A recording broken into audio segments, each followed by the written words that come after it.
ज्ञानी इनके नाम अनेक अनुपा, मैं काहूँ निज मति अनुरूपा।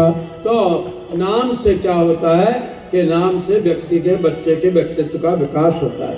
नाम के बाद में फिर जो है आपका विद्यारंभ होता है। शिक्षा जानकारी का नाम है, विद्या समझदारी का नाम है। और उससे क्या होगा? गुरु ग्रह पढ़ने गए रघुराई,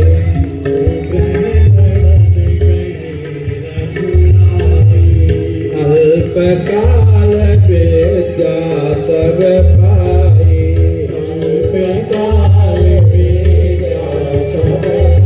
और जिस संस्कार के लिए आप बैठे, भय कुमार जमहि सब भ्राता,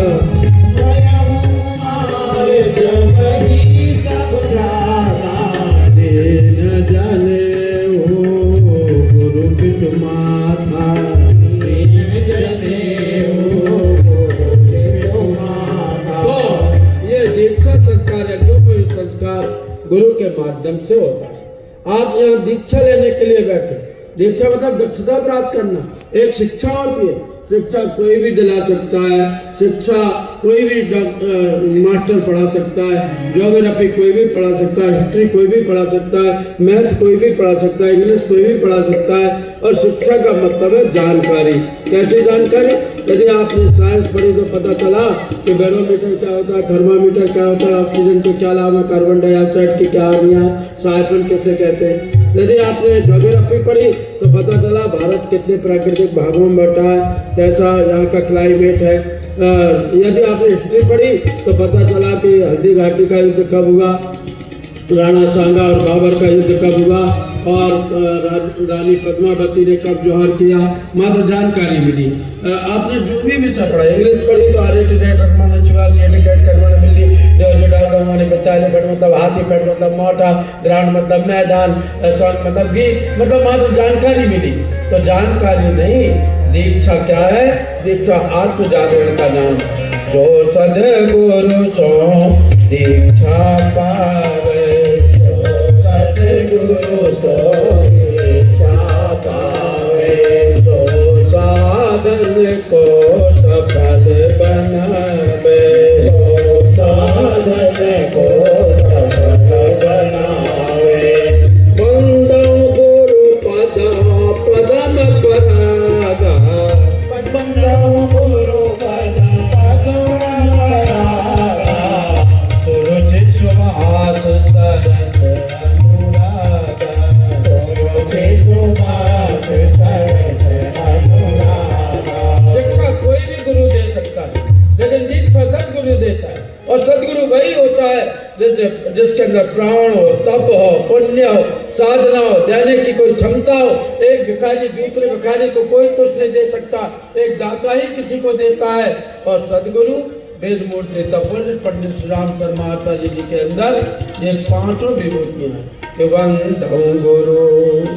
वंदौ गुरु पद पदम परागा, सुरुचि सुभाष सरस अनुरागा।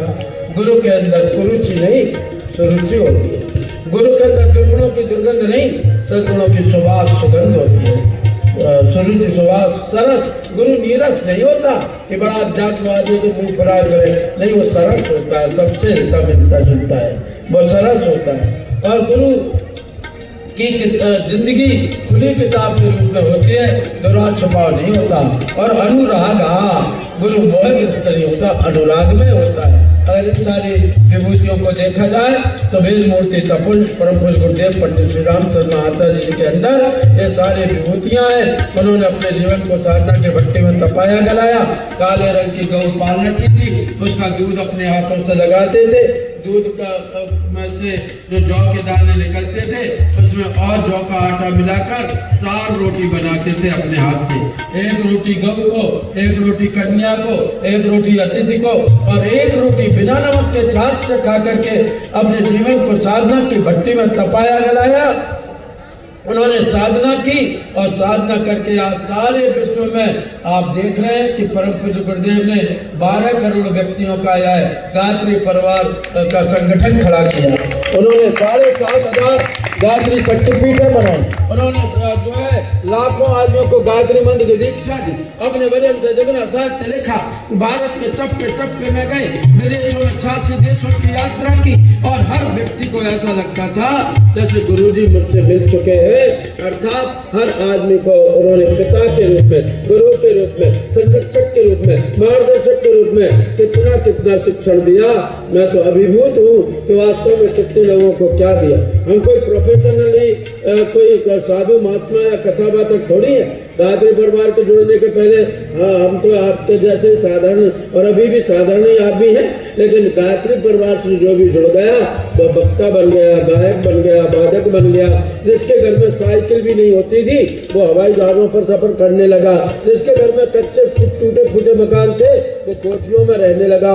और बंधु गायत्री परिवार के माध्यम से इस प्रकार से व्यक्ति इतना जुड़ता हुआ चला गया कि मैं आपको क्या बताऊं। तो इसलिए यही अनुदान वरदान आपको मिले, इसके लिए गायत्री मंत्र की दीक्षा हो रही है।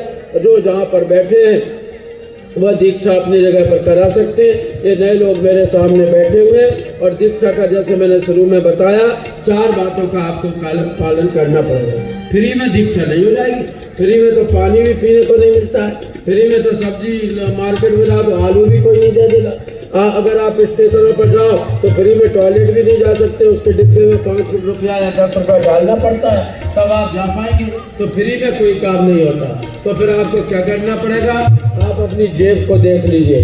जेब का मतलब मनी बैग नहीं, मनी पर्स नहीं, आप अपनी जिंदगी की जेब को देखिए कि उसमें से आप कितनी बड़ाई यज्ञ भगवान को, गुरु जी को दक्षिणा के रूप में समर्पित कर सकते हैं। 4 शर्तों का पालन करना पड़ेगा।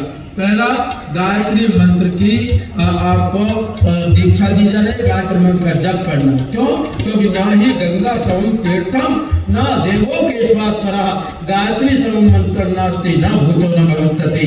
गायत्री गंगा के समान कोई तीर्थ नहीं, विष्णु भगवान के समान कोई देवता नहीं और गायत्री मंत्र के समान कोई मंत्र नहीं। न भूतकाल में हुआ न भविष्य में होगा।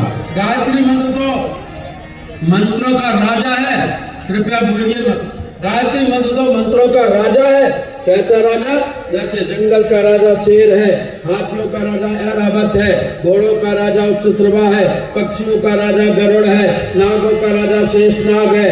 जैसे आप जानते हैं बंधुओं कि वृक्षों का राजा पीपल है, फलों का राजा आम है, फूलों का राजा कमल है, प्रकृति की राजा धरती है, तत्वों का राजा आकाश है, अस्त्रों का राजा ब्रह्मास्त्र है, शस्त्रों का राजा वज्र है, धनुषों का राजा गांडीव है, शूलों का राजा त्रिशूल है, चक्रों का राजा सुदर्शन चक्र है। जैसे आप जानते हैं बंधुओं कि इंद्रियों का राजा मन है, देवताओं का राजा इंद्र है, जैसे यज्ञों का राजा ब्रह्म यज्ञ है, तीर्थों का राजा तीर्थराज प्रयाग है, जैसे नदियों का राजा समुद्र है, जैसे पहाड़ों का राजा हिमालय है, जैसे आप जानते हैं बंधुओं कि ये प्राणियों का राजा मनुष्य है और संसार का राजा परमात्मा है, वैसे ही मंत्रों का राजा महामंत्र गायत्री मंत्र है।